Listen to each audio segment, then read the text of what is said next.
everybody, and welcome to the Fall 2022 Capstone, English Capstone Honors Presentations. I am Dr. Christina Fasonic from PennWest California. Had to look just to be sure. And today we have 4 presentations from our Capstone Honors students. And so to give you just a little idea about what they will be doing, they will be talking about the projects that they created that represents what they think of as their best, or in some cases, the work that they wanted to do, the work that they were looking forward to doing the most in their college career. And they will also be giving you an introduction to that work. And so let me bring up our first student today. Hello, Charlotte. Hi. How are you? I am good. Anxious, but I'm good. Oh, you are going to be absolutely awesome. So I am going to escape. And when you're ready to do things like screen share and stuff like that, I will be right here in the background working all the buttons. Okay, perfect. Thank you. Hello, everybody. My name is Charlotte Nyland, and I am a senior student at California. Well, PennWest California now. This is my last semester, so I plan on graduating this Saturday, thankfully. So for my project, I've created about 10 pieces of short fiction and poetry, and I've revised and organized them into what I hope to be maybe a first draft for publication eventually. Of course, I feel like some of my pieces are very novice and I need to take a lot of time to reflect and revise them. But I think a good ultimate end goal for working on this project is to take it outside of I'm just completing this for a project, for a grade, and actually turn it into something. This project, in my opinion, fits within English studies because what better way to try to understand and work with the canon than to try to put yourself in it? Again, I'm speaking very broadly. I know that this work needs revision and it's not just gonna catch fire and take off if I publish it or if I even publish it or can get it published. But I think that my work aims to define parts of the human spirit experience, which makes it relevant to everybody. I have a particular interest in the mundane things in life, like drinking coffee on a porch or the monotony of the 9 to 5 work life, the brief moments of happiness in which I can catch that's what's happening. So regardless of if my work is successful or not, or the most profound, or if it's even worth reading, I think that there's an importance in it because I'm striving to explain those little moments and make more meaning to them instead of like the big abstract questions about like life and death that nobody really has answers to. My influences for writing are the things that I find in my daily life. For example, I have about 2 or 3 poems about my boyfriend and what it's been like moving to the other side of Pennsylvania. For those who don't know me, I'm from Carmichael's, which is about half an hour away from the California campus, but I met my boyfriend at Cal, and he lives, if anybody's familiar with like the Westchester or Kennett Square area, I live out that way now with him. So one of the poems that I've included in my capstone is called Home. And I made a list of an apartment that my boyfriend and I had together, like all of the little things that were in that apartment, like pens sprawled out everywhere, little spiral art drawings. And I made it very personal and very loving. Another one is called Roots, which I originally meant it to be a shape poem. I've also heard it called a concrete poem as a more professional term. I ultimately decided that it makes more meaning to have it just in prose. But that poem is about the heartbreak that I feel having been picked up from where I've lived my entire life in Carmichael's and being relocated because of somebody else. I've done my best to allow multiple authors to try to influence my work. Particular favorites are John Keats and Emily Dickinson. But for the most part, I've tried to allow the work to take me where I need it to go. These figures are more just being idolized and haven't made a huge contribution. But one piece that I can really pinpoint as having some kind of a profound experience on me is an occurrence at Owl Creek Bridge by Ambrose Bierce.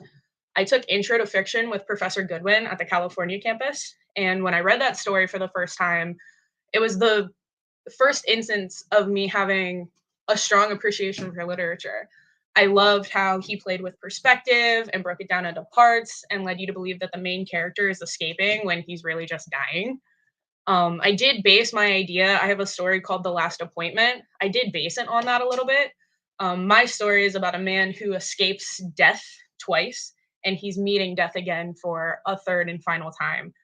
Um, the idea that I'm kind of putting off with that story is that like death always comes to collect, and I'm trying to personify death as more of an ambiguous thing that's not necessarily conforming to like any gender or kind of appearance.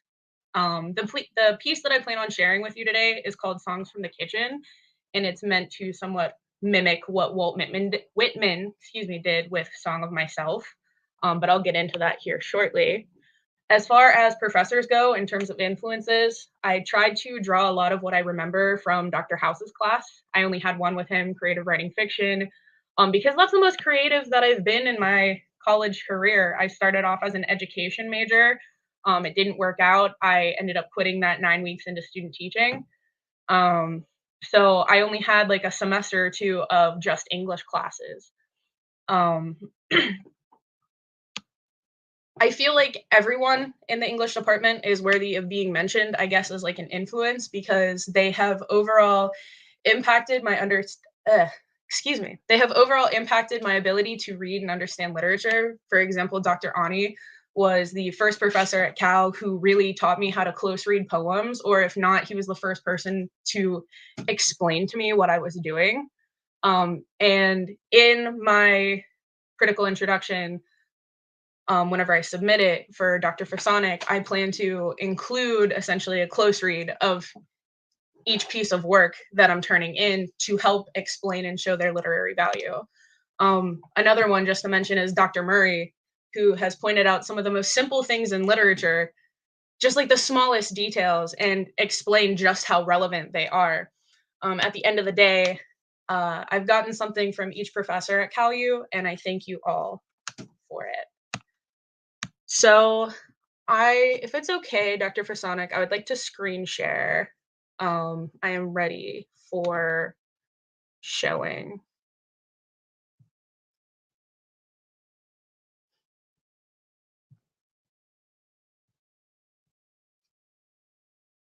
I think I have it up.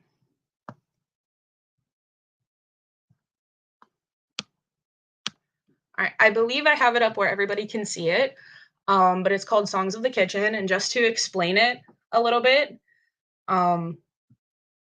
there are 3 things going on with it.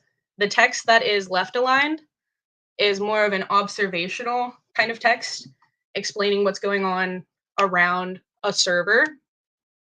The stuff that is center aligned are all of the different things that are being said around the server, and the stuff that is right aligned is the server talking.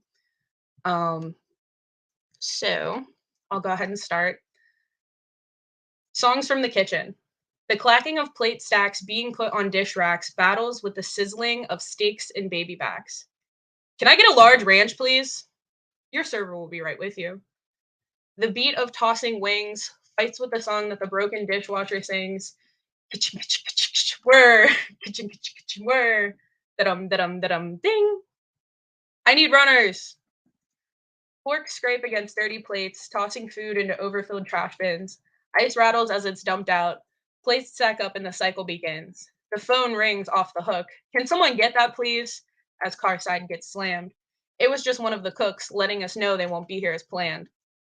Fizzing soda pop gets stopped as the ice machine gets topped off, but the syrup still needs changed. Shit, 41 wanted their change. A cup of coffee needs to be poured, but we need to make more decaf, of course, because why would they ask for what we have? It's not a question, we need more staff.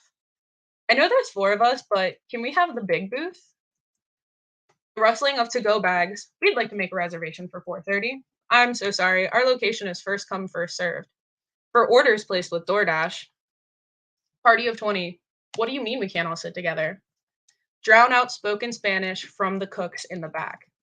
It's been 5 minutes. I'm getting ready to leave. Sir, your patience is appreciated. The servers click their colorful pens while they take your order. The bartender tries to match the spec.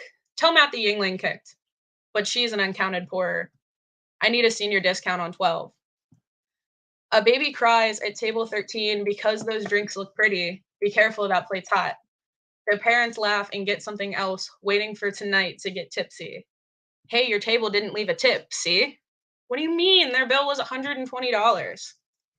86 French onion. Hosts swipe down ketchups while the kitchen plays ketchup. They are 12 pages back and servers munch on their mess ups. Without lighting your ass on fire, you're the best server I've had in a while. Thank you so much. Where's your manager? This is the worst service I've ever had. I'm so sorry to hear that. I will go get her for you. The last minute straggler walks in, a minute till close. The server rubs her head in frustration. Yeah, I'll take him, I suppose. The beaten down server begins to counter cash. Tip share is taken out. Do you want to close tomorrow too? No, sorry, I have to open. Damn it, okay, I'll see you tomorrow. And she takes her smaller stash. She gets home and in her bed, she counts the hours till tomorrow in her head. And in her slumber, she tosses and turns and suddenly remembers, oh my God, I never got 19 there ranch.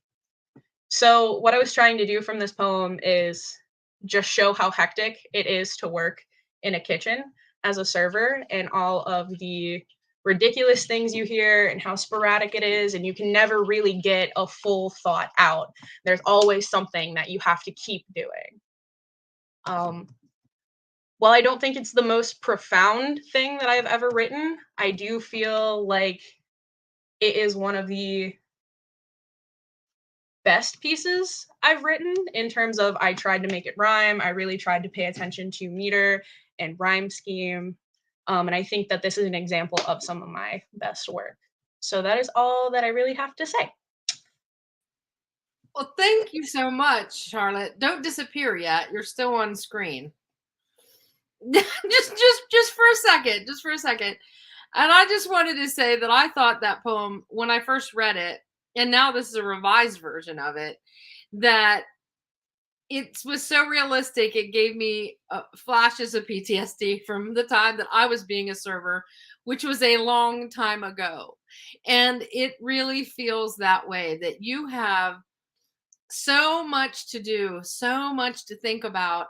And I would have nightmares at night, just like you say, you're laying in bed there and you're just like, I forgot to get that ranch, right? And I remember having nightmares of, oh, I was supposed to make that cherry milkshake, or something like, and the weight of that, the stress of it and how it sticks with you even after you're out the door. And now, 30 years later, I listen to your poem and think, and there's so many wonderful things about being a server, but it's also stressful and difficult. And so thank you very, very much for your presentation. It was really good.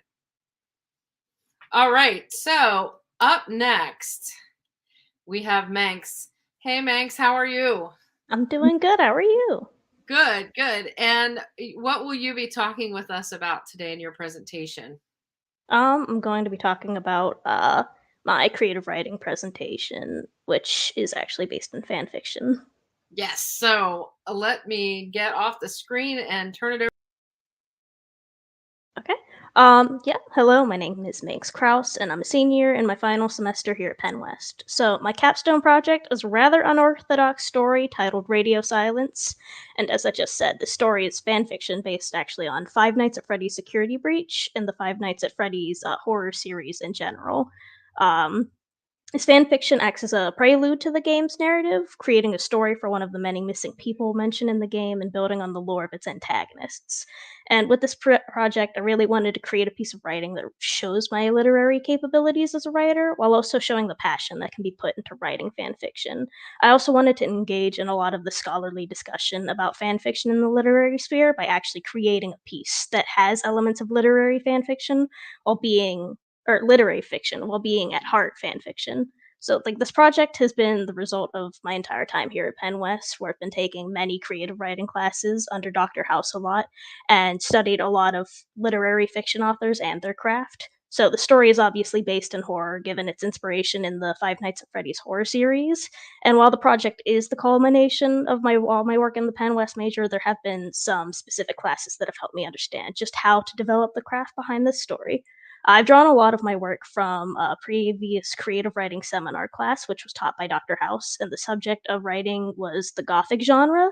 And Gothic genre is very similar to horror in a lot of ways. But also, I learned initially some of my expertise in the Gothic genre through Dr. Murray classes, because a lot of those classes go through the general literary canon and expanded literary canon with just a lot of genres and different methods of writing. The techniques that I learned to develop mystery within a short story, as well as creating a sense of danger, have gone directly into radio silence. And both of these classes have, and these professors have really helped me understand how to write in that way. So these classes have really opened up my mind as well to the idea of mixing literary genre and genre fiction, as the Gothic genre has actually been debated between the two. It has there are elements of low writing as well as high writing in certain Gothic writers, and I think it's just interesting to see what can be considered a literary genre, seeing as how it is being taught in our uh, English major, can also have elements of genre fiction. It shows that there's kind of a gray area between the two, which is really what I'm trying to strike here. But this work is also influenced by many other authors, which I have read personally and for other English classes at PennWest. Much of my work in developing character flaws have been a result of novelist Khalid Hosseini. I'm sorry, I might not be pronouncing that correctly, in his novel Kite Runner.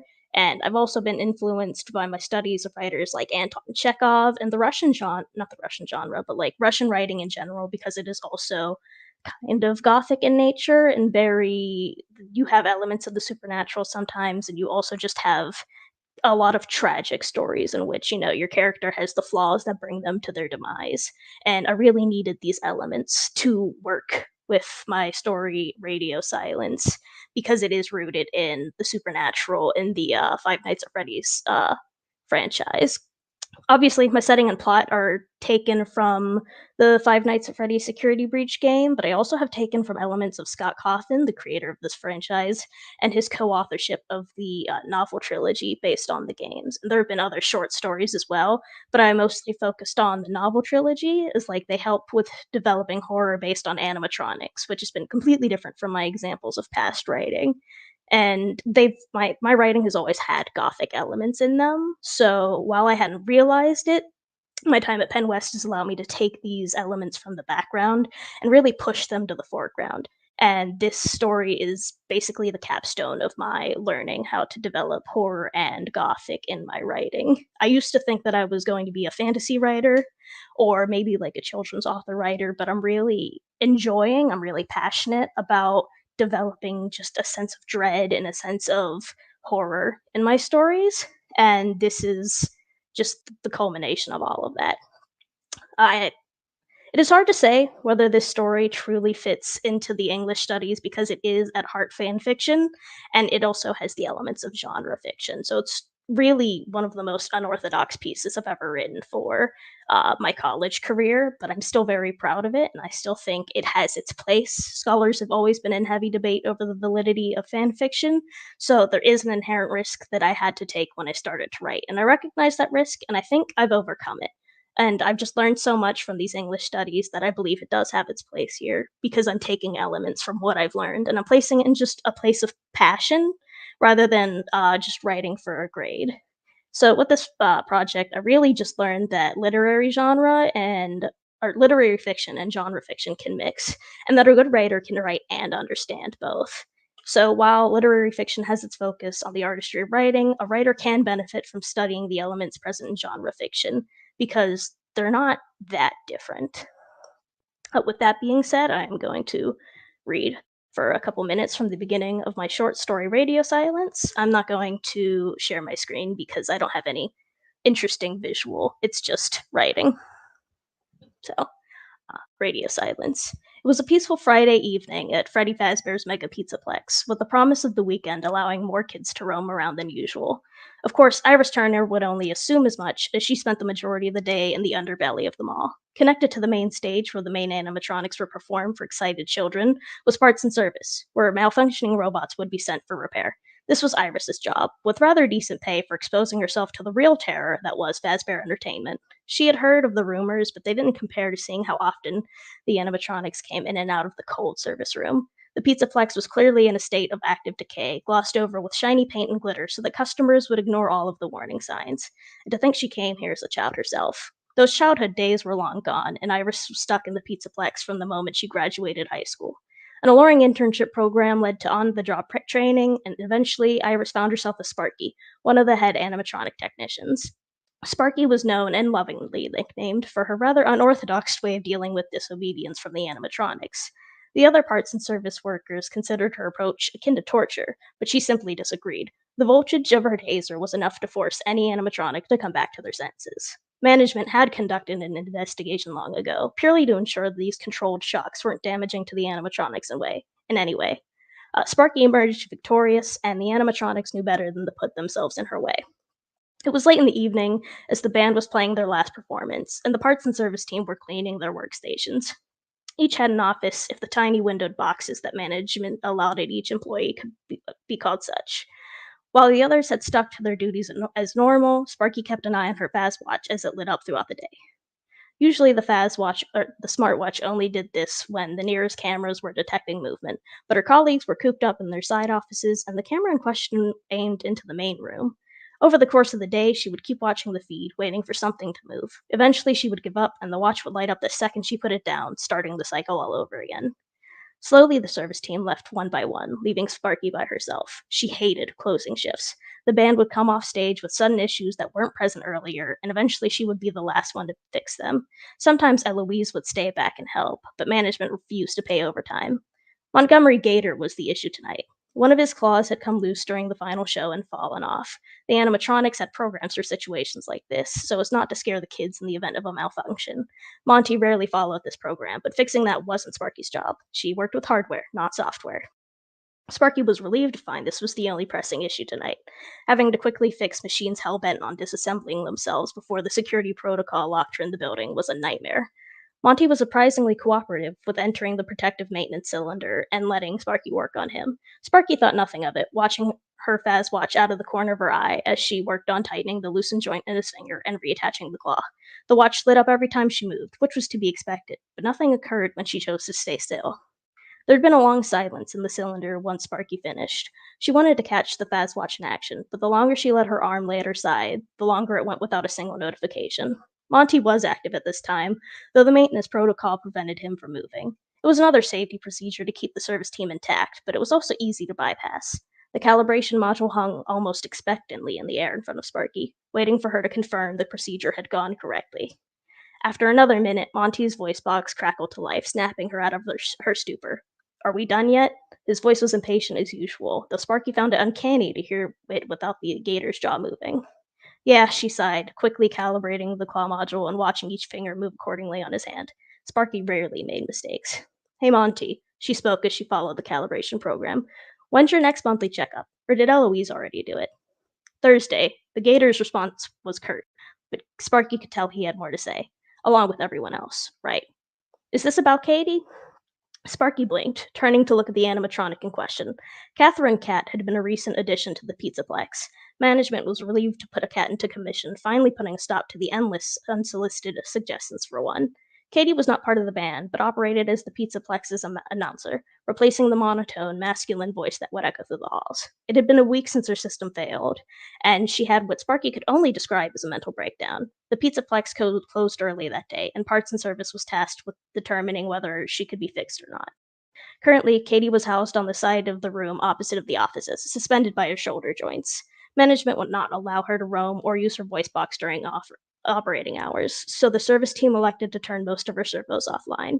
Sparky watched as the animatronic suddenly jerked, a spark or two flying as her locked joints scraped against each other. The Faz watch lit up in Sparky's periphery, indicating movement in the room. And that is where I am going to stop. Oh, I love that. I think that you do a really good job of helping us understand sort of that tension that's ongoing between fan fiction and literary fiction and this conversation that we're having, which we know as people who've studied literature for a long time, that there's a tremendous tradition of fan fiction out there. So you've really done a good job. I love listening to your story. So thank you very much. Thank you. Okay, so up next we have Harley. Hi, Harley. Hello. And you're also doing something in a similar vein, and I'm really looking forward to hearing sort of your take on, this idea about fan fiction and that sort of tension between literary fiction, but also commercial fiction and then fan fiction, because I feel like, Menx was talking about how there's this sort of hierarchy and low and high and all of these things. And so I'm interested in hearing sort of your contribution to that conversation. So I'm going to disappear and listen.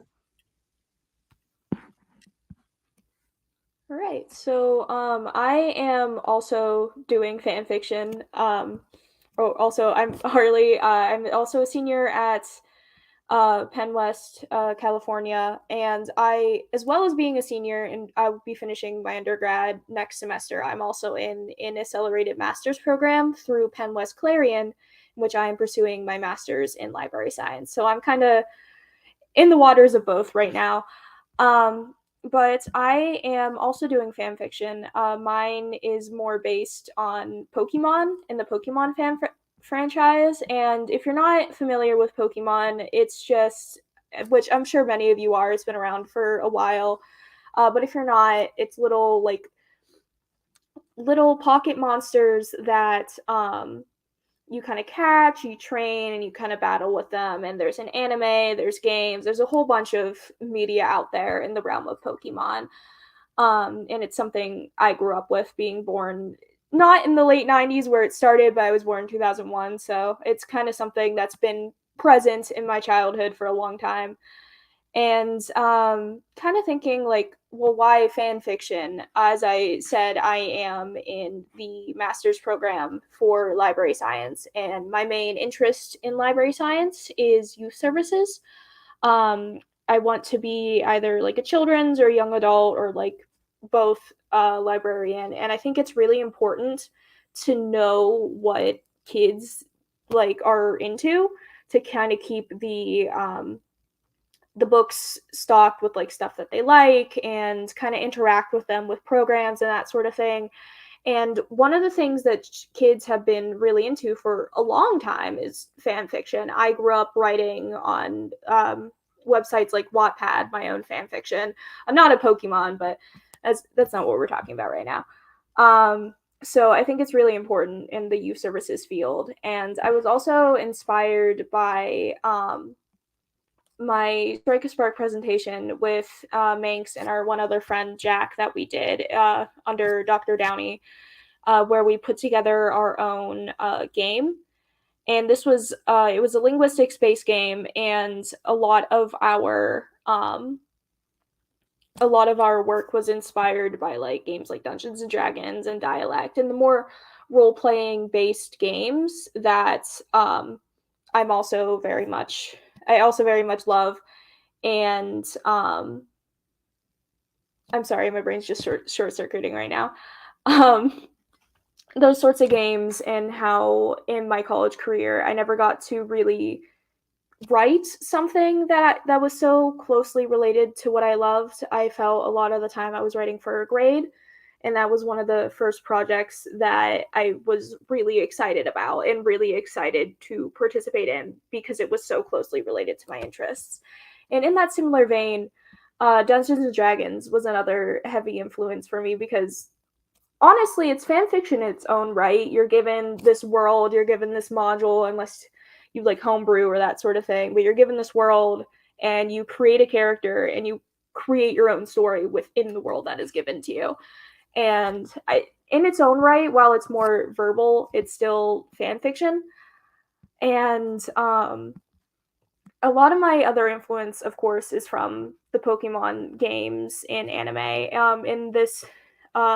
In what I'm writing, I want to make Pokemon more adult, because of course it is a kids show and kids game, but a lot of my influence did come from the games as the more technical standpoint, in the anime from the more like larger than life. A lot of these visuals that you see in the anime, even if they visit the same towns, it's a lot bigger than what you see in the games, which only has like a couple buildings. So it kind of brings it to life. And to kind of tie these two together, I have something I would like to share that I've been using.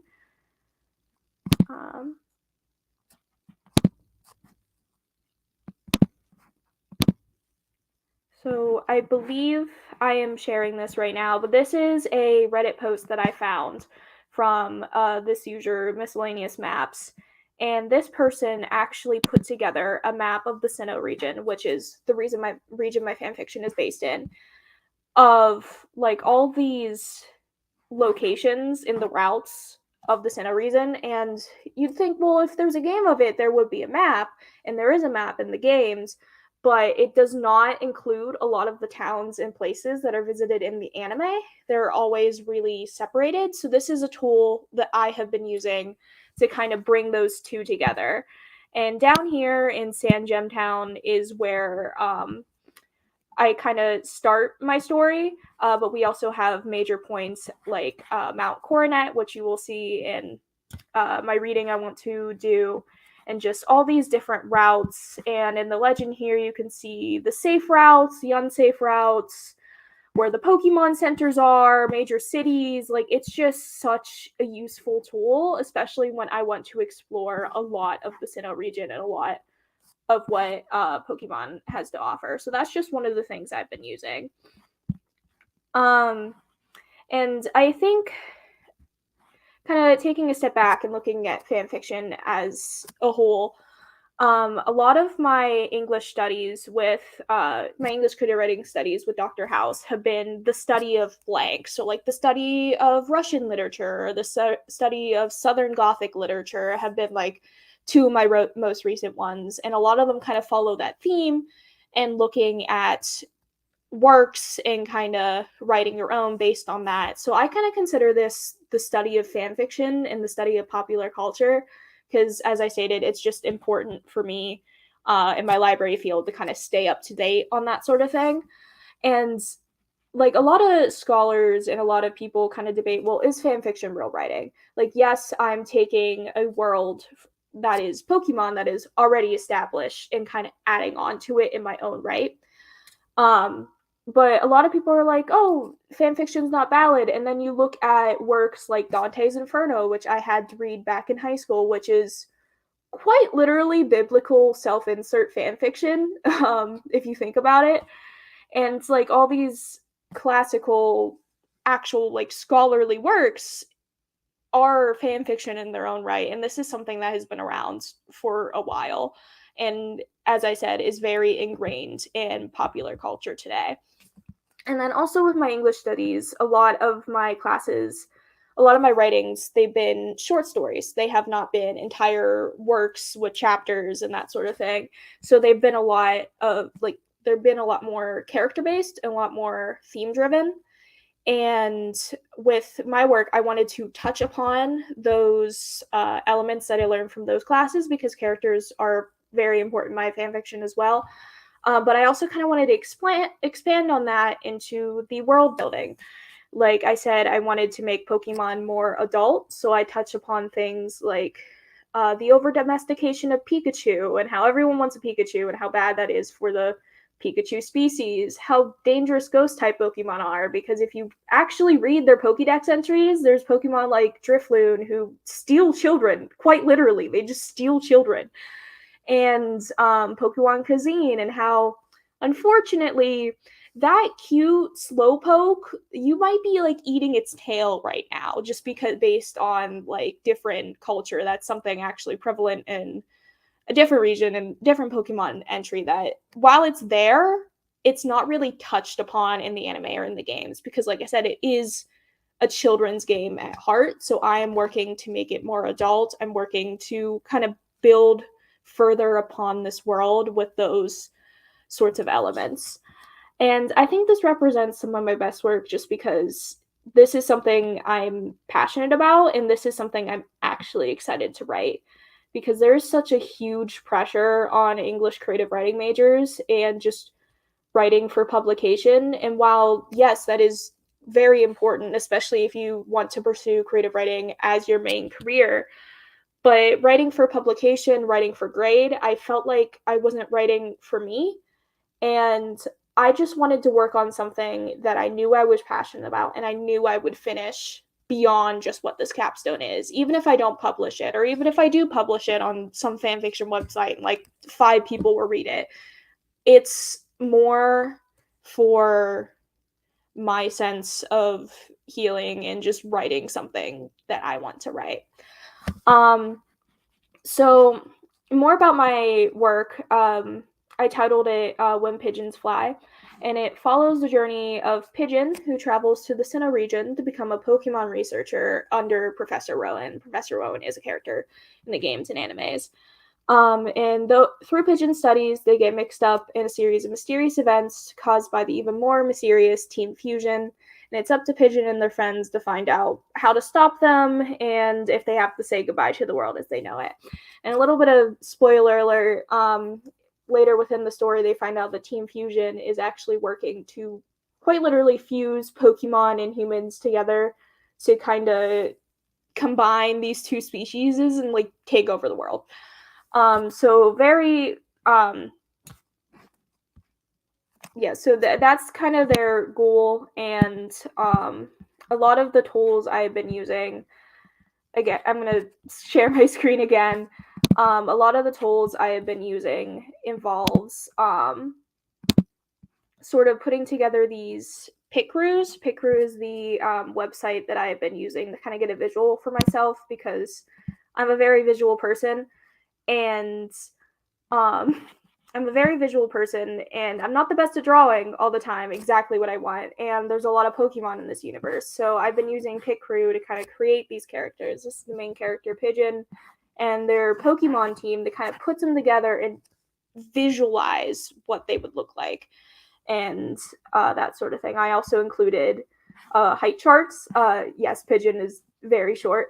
They are an adult, but I included these height charts to kind of get an idea. Okay, this is how tall this Pokemon is next to their trainer. So if I need to describe something, I have a visual representation of that.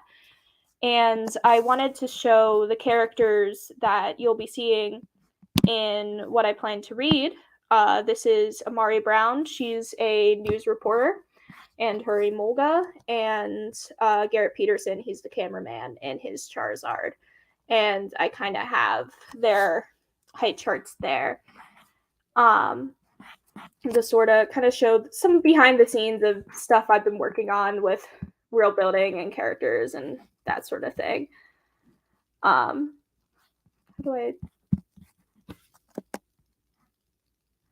apparently not sharing my screen anymore. But to kind of get into this reading, I'm going to start with the prologue. And in this prologue, no, I'm just going to read. Jubilife TV on the explosion at Mount Coronet. Hello, people of Sinnoh. I'm Amari Brown. This is Emolga, and we are here a couple of feet below the sphere pillar on Mount Coronet after a huge explosion that took place just 30 minutes ago. Amari stood on the uneven ground of the mountain, her Emolga perched on her shoulder with a serious expression and its hands gripped loosely on one of the thick braids against her scalp. Some electricity sparked from its cheeks, which she knew was not an activity Emolga often performed, but she could not take the time to think why it might be doing so now, or what it might be doing to her hair. Just off camera, above them both, clouds of dust could be seen still billowing off the mountain. Jubilife's team of Charizard and Staraptor had gotten them as close as they could, as fast as they could, but Amari also didn't know if she was exactly safe where she stood. Amari gripped the microphone in her hand. Even so, it was not her job to worry. Above me, multiple officers, Jenny, from the closest towns have come to investigate what exactly have caused this explosion, and why. For a Starly's eye view, I bring you now to Garrett Peterson, who is flying above with his Charizard to gather more information on just what might have happened. Amari reached her free hand up to adjust her earpiece, making sure she would be heard. How are things looking up there, Garrett? "Not good, Amari, not good," came a rough voice on the other end, along with the sound of buffeting wind, though she knew the town people would be behind the scenes, editing it out as they spoke. She could imagine him up there with both hands on the camera as he trusted Charizard to do a loose circle over the point of topic. She knew from watching the backlogs of the broadcast that Charizard's wing would occasionally clip into view, but the audience would mostly be focused on what Garrett was shooting. Still, she squinted up through the dust for a moment as she knew the camera would be switched to Garrett's, and she could just make out his ginger mullet blown every which way in the wind, though how much of that was her own imagination was hard to say from that distance. Some of our Staraptors had blown away most of the dust, and there seems to be a huge crater right in the center of the ruins. The officers Jenny are investigating now. I cannot imagine what could have made such an impact. There also seems to be no sightings of any legendary Pokemon, which is surprising as I am sure the Creation Trio are not happy. Amari had not even considered the Creation Trio, consisting of Palkia, Geoga, and Giratina, would feel about the explosion, or worse, how Arceus himself would feel. Could any of them have caused this explosion? And if so, why? From the way it sounded, the crater was certainly large enough. Still, she couldn't let herself put any suspicions on air, not until they were confirmed. Suspicions led to rumors, and rumors led to panic. Garrett's voice cut her back out of her thoughts. Many of the pillars seemed to have fallen or been completely destroyed, but some of the ones on the outskirts seemed to be relatively untouched. Still, the officers Jenny are studying the crater and taking samples, likely to see if any sort of powder or other explosive residue can be detected to figure out just what... Wait, what's that over there? Charizard, get me closer. Amari screwed her eyebrows together, pressing the talk button on her receiver. Garrett, what are you seeing up there? I don't know, Amari. I thought I saw 3 figures crossing down the mountain. I could just make them out through the dust, but I don't see them now. I hope I caught that on camera. Amari let out a sigh. Pokemon live up here too, Garrett. You should know that. No, Amari, it wasn't any Pokemon. They looked humanoid, just walking down the mountain. Never mind. We'll have to look at the footage again later. Amari shook her head, and she felt Emolga droop its ears as it seemed to be having similar thoughts. Rumors didn't belong on the news, and she hoped Garrett hadn't just accidentally started any. Maybe he had caught something, but then again, maybe he didn't.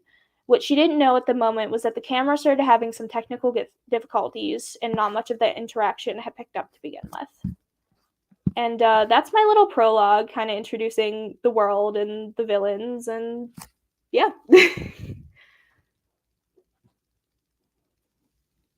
I love this too because I feel like you've put so much work into, creating visuals for your work.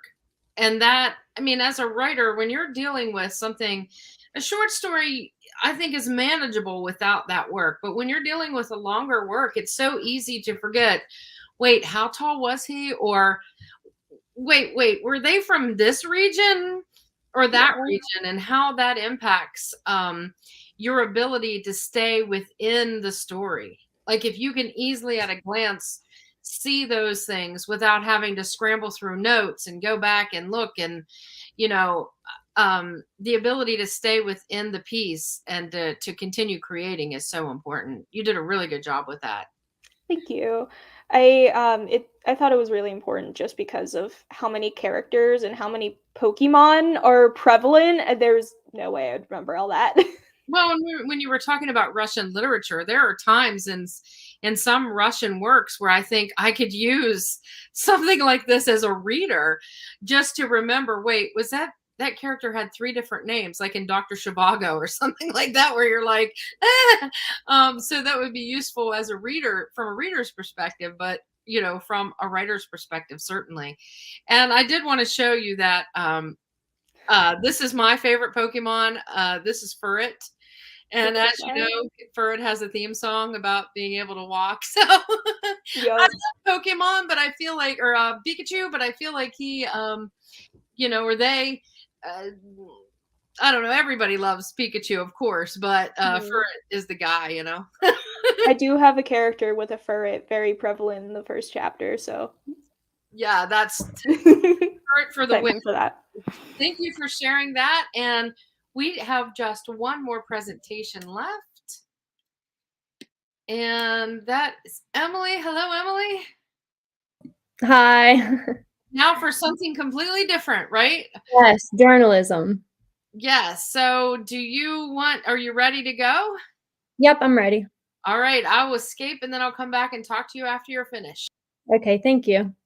So my name is Emily Wilson, and I'm a senior at CalU or PennWest. So for my capstone project, I chose to revisit an old journalism assignment that I completed last semester in Dr. Carlisle's class. The class was featured writing, and it was our last paper of the semester, our final assignment.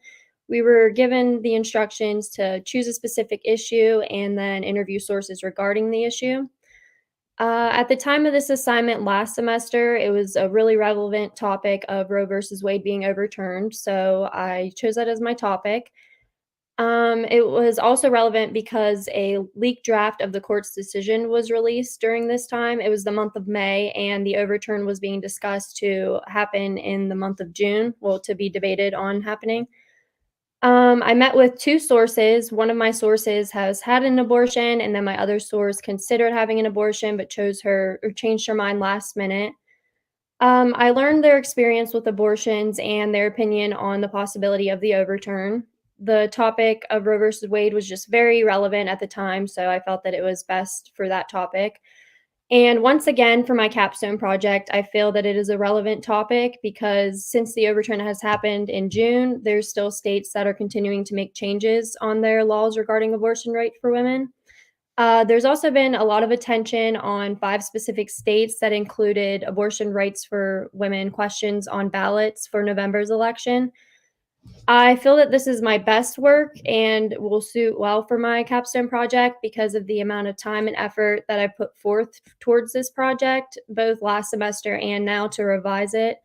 When I initially had the assignment in Dr. Carlisle's class, I was really invested in my paper and getting to know my sources and their stories and their opinions on the overturn. I was really excited to have the opportunity to revisit my interviewees and gather their information, thoughts, and opinions on how the overturn has affected now that it has happened and what they hope to see next. I chose this genre of journalism because of how invested I am into it. I began college as a political science major, and I later changed in my sophomore year to English journalism, which at first I was really intimidated by the thought of writing journalism because I had no prior experience. I never considered journalism being something that I would enjoy doing. But once I did change my major to English, I added my concentration in journalism, and I quickly became interested and invested in my journalism work and look forward to each news writing assignment that I had each week, which was in Dr. Carlisle's news writing class. I've since then taken 4 journalism classes and am currently enrolled in multimedia journalism with Dr. Go. My academic inspirations, I would say one of them to be Dr. Carlisle. Many of the classes that I've taken in journalism were his classes, and I continue taking his classes because of how helpful he is and how he makes the process of news writing fun. As I previously stated, I was really intimidated by the thought of going into journalism blindly, but with his help and his lessons in class, became very interested in writing journalism, so much that I've even considered it an option as my future career. My project is grounded in English studies at CalU or PennWest based on all of the knowledge that I've gained from classes at the university. Like I said, I never had journalism prior to changing my major in my sophomore year. So it was something new to me. Journalism with news writing with Dr. Carlisle, which is the first class that I took, it taught me a lot about the proper style of writing journalistic work, which I've used those lessons still to apply to all of my other journalism courses and classes that I've had and assignments. I've also taken 2 creative writing classes with Dr. House, and although creative writing is different from journalism, I think that his classes provide me with the ability to tell a story from a different point of view, which is very helpful in journalism. I've taken several other classes on campus with Dr. Downey and Dr. Goodwin. I feel that their English courses were beneficial to my grammar and usage and also with evaluating papers while collecting research. This has also benefited me in my capstone project because of the research that I've had to do on Roe versus Wade and recent updates on the overturn in states that are or are not allowing abortions. I will also be doing, or I'm sorry, this is really important, these aspects in these classes by these professors because of the research that I've had to do. Some learning objectives that I've achieved. By revising this old assignment, I got to expand it to my capstone project. I feel very accomplished that I've finished my article. This is an assignment that I felt really passionate about last semester in Dr. Carlisle's class. And then once again, I felt passionate about it again with all the updates and Roe versus Wade. Whenever it was the first assigned last semester, my only job was to find a topic, get the story and report it. And I had the opportunity of meeting these women with experience that were comfortable telling me their stories along with reasons why they did or did not want to see the overturn. And now that the overturn has happened, it has given me a reason to revise this assignment and expand by adding how each of my sources feel now that things have changed and the overturn has happened. After writing my original story, I had no idea that I would have this opportunity, so I am really excited and pleased that I was able to do so. And then I'm ready to share my screen. Let me see.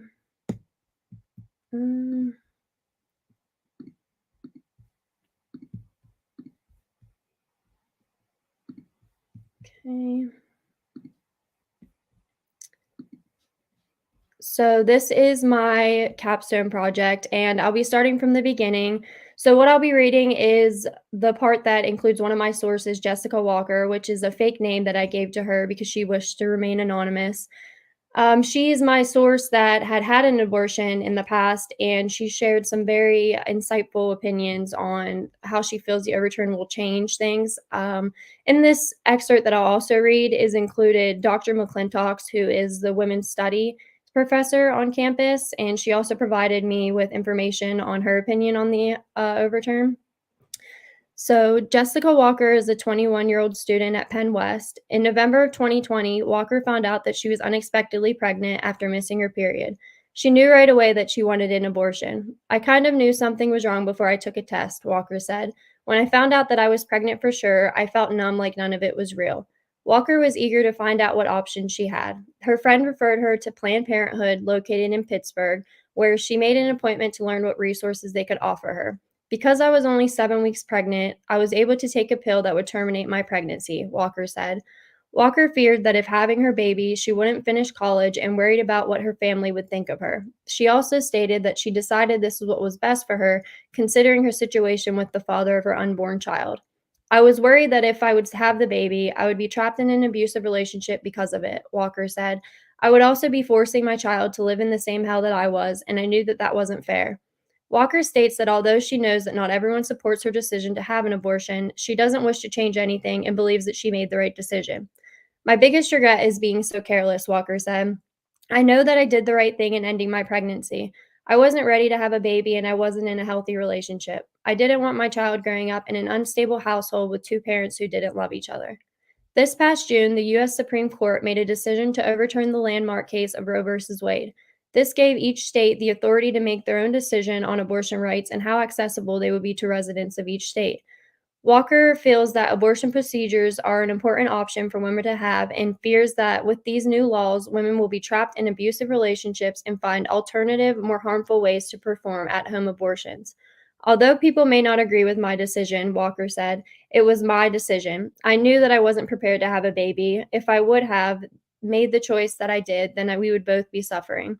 Prior to the overturn, states such as Texas and Oklahoma had already implemented restrictions on abortions after 6 weeks. This made it illegal for women to have an abortion past 6 weeks and would result as a felony for doctors performing them. I was 7 weeks pregnant when I had my abortion, Walker said.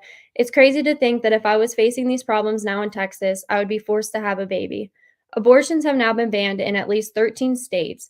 States that have not fully banned abortions have placed further restrictions on the requirements women must meet in order to obtain abortion treatments, while other states' laws remain unchanged.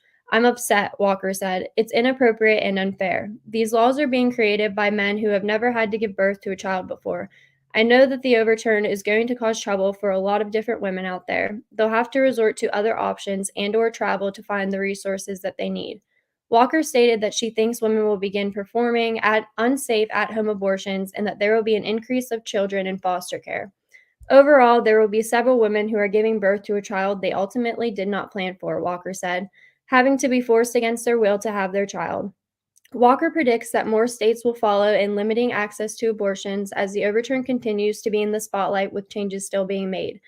I've been seeing a lot on social media being posted by people that are pro-choice, Walker said. I hardly ever see posts when it's someone that is standing against abortion rights. All I can hope for is to see more people in office that understand the importance of allowing a woman to choose what they want to do with their own bodies. Women deserve more respect than they are being given.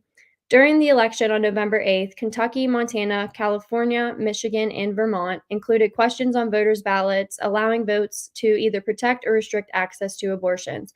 Vermont, California, and Michigan asked for votes to preserve abortion rights for women in their state's constitution. Kentucky and Montana asked for votes on the measure of lessening access to abortions. The numbers have shown that ballots votes are in favor of pro-choice rights and that women's access to these resources. These laws are already starting to affect not only women in these states that are implementing the laws, but also in surrounding states, stated Marta McClintock, a professor at PennWest. McClintock specializes in women's studies on campus and feels that the overturn will create more challenges and further emphasize the diversiveness that she feels is already present in this country. Women that live in the states that no longer allow abortions will fly or travel to different states that will allow them to have these procedures done, McClintock said.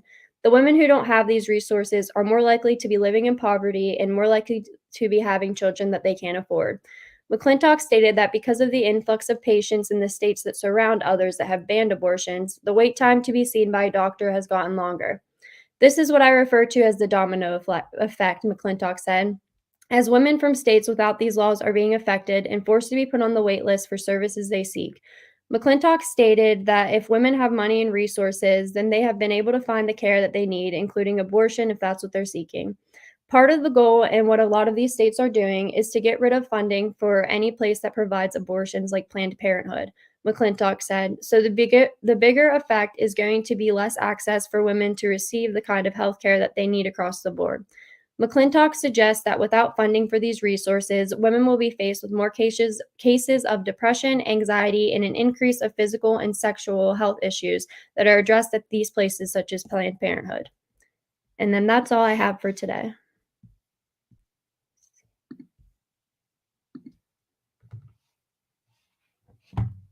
Adding everyone back to the live stream. Thank you so much, Emily, for your presentation. I find that really fascinating because I know that, those of us who were naive because Roe v. Wade was passed the year that I was born, 1973, that we just never thought that it would be repealed. We just never imagined it. And I think a lot of people were naive about that. But I found your work really fascinating. And what an opportunity you had, having done the work prior to this, and then being able to revisit and ask questions of some of the same people about that. That it was really good. Thank you, Emily. Thank you. I was really excited to be able to revise it.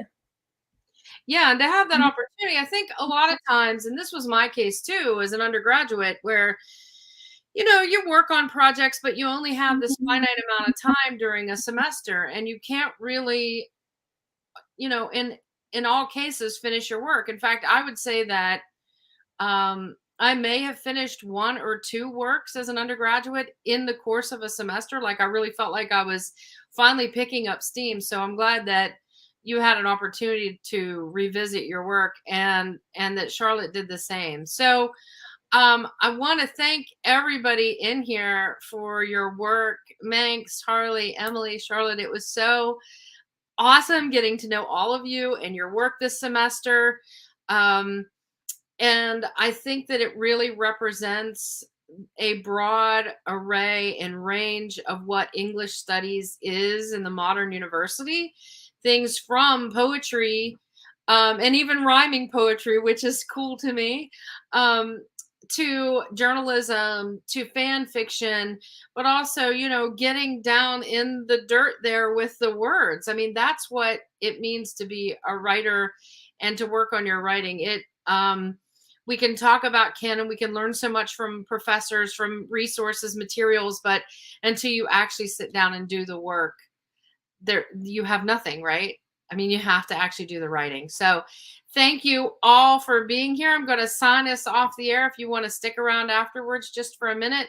And thank you to everyone who joined us live, but who will also be joining us and watching the broadcast after it airs. I really appreciate you being here for our students. See you later, everyone.